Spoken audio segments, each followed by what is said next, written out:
Welcome to F007 Channel. Dukung terus F007 Channel dengan like, share, comment, and subscribe. Melanjutkan cerita berikutnya dari Battle Through the Heavens.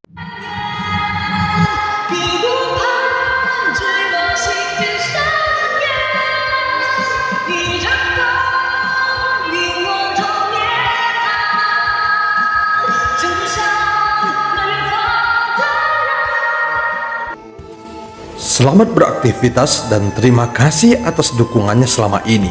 Semoga semua sobat F007 selalu diberikan kesehatan dan rezeki yang berlimpah. Amin ya robbal alamin. Pada part sebelumnya, Xiaoyan membagikan cincinnya Nyuan kepada Jonggu dan yang lainnya. Jonggu segera mengambil bagiannya dan memberikan kepada yang lainnya. Mendengar Xiaoyan yang berniat pergi ke istana lainnya, si Xiao berniat untuk berpisah dari tim. Namun Xiaoyan menolaknya dan memintanya membawa mereka menuju ke istana yang terdekat dari Istana Wu. Saat ini, Xiaoyan dan 6 lainnya segera menuju ke depan. Tidak jauh dari sana, mereka bisa melihat di mana Istana Chen berada. Apa yang sebenarnya diperjuangkan orang-orang ini? Long Biao melihat ke sekeliling dengan ekspresi bingung di wajahnya. Dia penasaran dengan pertempuran yang terlihat di mana-mana, dan mereka semua sepertinya ingin bertarung sampai mati. Sebenarnya bukan hanya Long Biao yang terkejut, faktanya yang lainnya juga tampak terkejut menyaksikan adegan ini. Setelah menyadari bahwa mereka sepertinya mengabaikan kehadiran Xiaoyan dan yang lainnya, mereka langsung saja menuju Istana Chen. Ketika Xiaoyan dan rombongannya mencapai langit di atas Istana Chen, tiba-tiba ada gelombang niat membunuh di mana-mana. Hei, apakah kamu mengerti aturannya? Apakah kamu sudah mengambil nomormu? Terlihat ada sosok yang duduk bersila di mana-mana di sekitar langit Istana Chen. Apakah saat ini kamu tidak tahu di mana kamu berada? Tiba-tiba terdengar suara bergema di udara dan semua orang yang sedang duduk bersila di langit segera memandang Xiaoyan dan yang lainnya dengan mata yang jahat. Apakah ini semua pemimpinnya? Long Biao berkata dengan heran. Adapun pertarungan di belakangnya, dia khawatir itu juga akan menimbulkan masalah. Kukira mereka sedang berjuang untuk sesuatu. Tuan, mohon tunggu sebentar, sementara aku akan bertanya tentang situasinya. Long Biao hendak menggerakkan tubuhnya dan berinisiatif bertanya pada mereka. Namun mata Xiaoyan tampak dingin dan dia tidak ingin membuang-buang waktu untuk omong kosong ini. Saat melihat mata Xiaoyan, Long Biao langsung mengerti. Dia langsung tidak banyak berbicara dan bersembunyi di belakang Xiaoyan. Tidak ada kerusakan apapun pada Istana Chen. Sepertinya ini sudah lama sejak pertarungan terakhir. Aku hanya tidak tahu apakah penguasa Istana Chen telah dibangkitkan. Mari kita tunggu di samping, kata Xiaoyan. Saat mendengar kata-katanya, Long Biao dipenuhi semangat juang. Saat ini dia mengira bahwa Xiaoyan akan mengambil tindakan dan langsung mengantri. Tunggu, itu membuatku sangat bersemangat sekarang, Long Biao berkata dengan keras. Xiaoyan segera melirik Long Biao yang penuh semangat. Tidak apa-apa untuk pergi dan melihat. Setelah penguasa Istana Chen dibangkitkan, kamu harus segera memberitahuku. Long Biao tercengang saat mendengar kata-katanya. Saat ini dia tidak bisa menolak meskipun dia menginginkannya. Tetapi senyuman di wajahnya benar-benar membeku dan dia mengangguk. Kemudian Long Biao bergegas mendekati Istana Chen. Jangan marah, tolong jangan marah. Aku hanya melihat dari luar Istana Chen. Ada banyak sosok yang duduk bersila sedang melihatnya. Dia harus mendekati Istana Chen dan tidak ada cara baginya untuk bersembunyi. Dengan begitu, banyak orang yang melihat tindakannya. Saat ini, Long Biao hanya bisa mengangguk dan membungkuk agar bisa mendekati istana Chen. Saat menyaksikan adegan ini, Jonggu menggelengkan kepalanya berulang kali. Aku merasa sedikit malu melihatnya. Bagaimanapun juga, dia adalah orang kuat di langkah ketujuh. Kenapa dia bisa menjadi begitu pengecut? Jonggu hanya bisa menghela nafasnya. Meski cara ini memang agak hina, tetapi Long Biao benar-benar berhasil mendekati istana Chen dan tidak ada yang mengambil tindakan terhadapnya. Jangan remehkan dia. Long Biao adalah pria yang bisa membungkuk dan melakukan tindakan itu.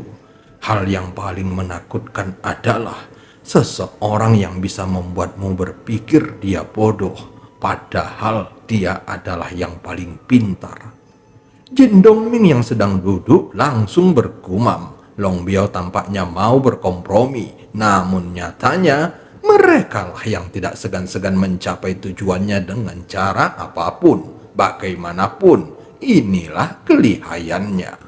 Sementara itu, Xiaoyan mengabaikan mereka yang duduk di sampingnya. Dia fokus mengurus urusannya sendiri. Faktanya, ketika dia datang ke sini, kekuatan jiwanya telah mendeteksi keadaan di sini dan mendapati bahwa yang terkuat di sini adalah langkah ke-8. Namun untuk Xiaoyan hari ini, langkah ke-8 tidak lagi dapat menghentikannya dan tidak ada tanda-tanda kehidupan di dalam istana Chen. Meskipun tidak mungkin untuk memahami situasinya dengan jelas, tetapi dia masih bisa menghitungnya secara kasar. Menurut kecepatan dunia ini, butuh beberapa waktu bagi penguasa istana Chen untuk dibangkitkan kembali. Segera, Xiaoyan mulai memejamkan matanya dan memasuki pagoda emas. Saat ini, dia tidak tahu apakah bahan obat di Taman Lingpu bisa ditanam lagi. Tetapi saat Xiaoyan akan pergi ke Taman Lingpu di lantai 14, dia terlebih dahulu pergi ke pohon dunia di lantai ke-10. Saat dia melihat ke pohon dunia, dia menemukan ada sebuah cabang yang tumbuh dan itu membuatnya mengangkat alisnya sedikit. Aku tidak menyadarinya sebelumnya. Sebenarnya ada dedaunan di cabang-cabang ini. Mungkinkah ini daun dari pohon dunia?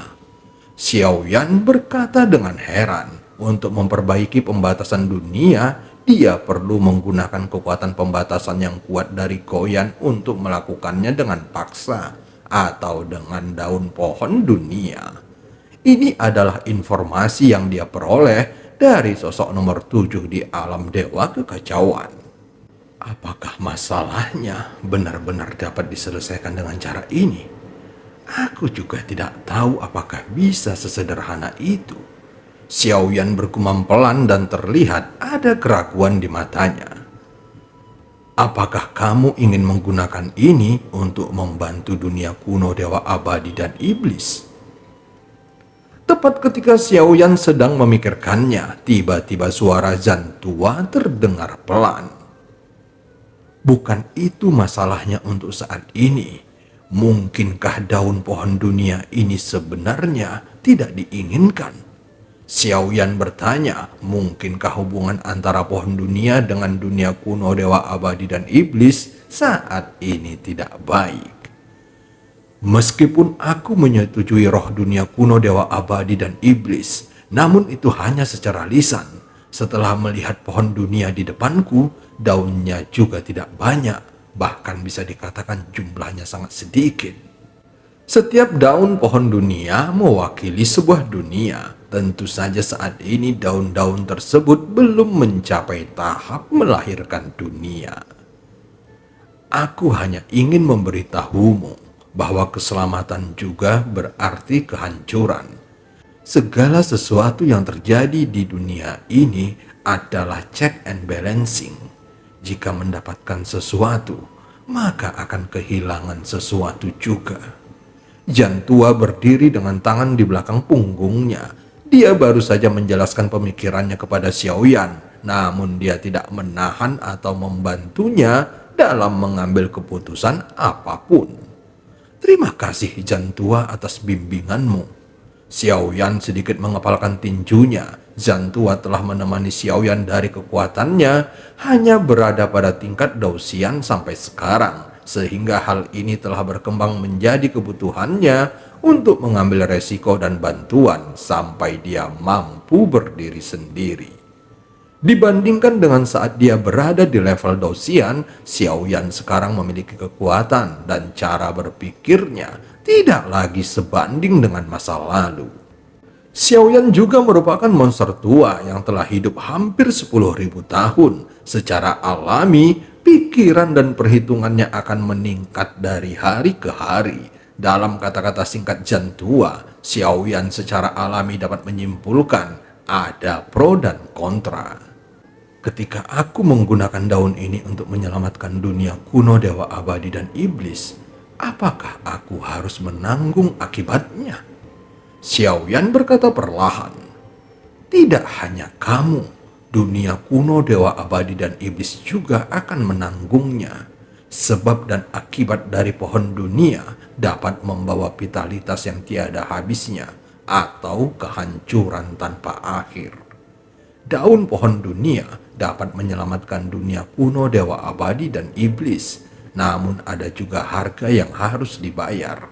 Sebaiknya tidak menggunakannya dengan mudah, kecuali dalam keadaan putus asa.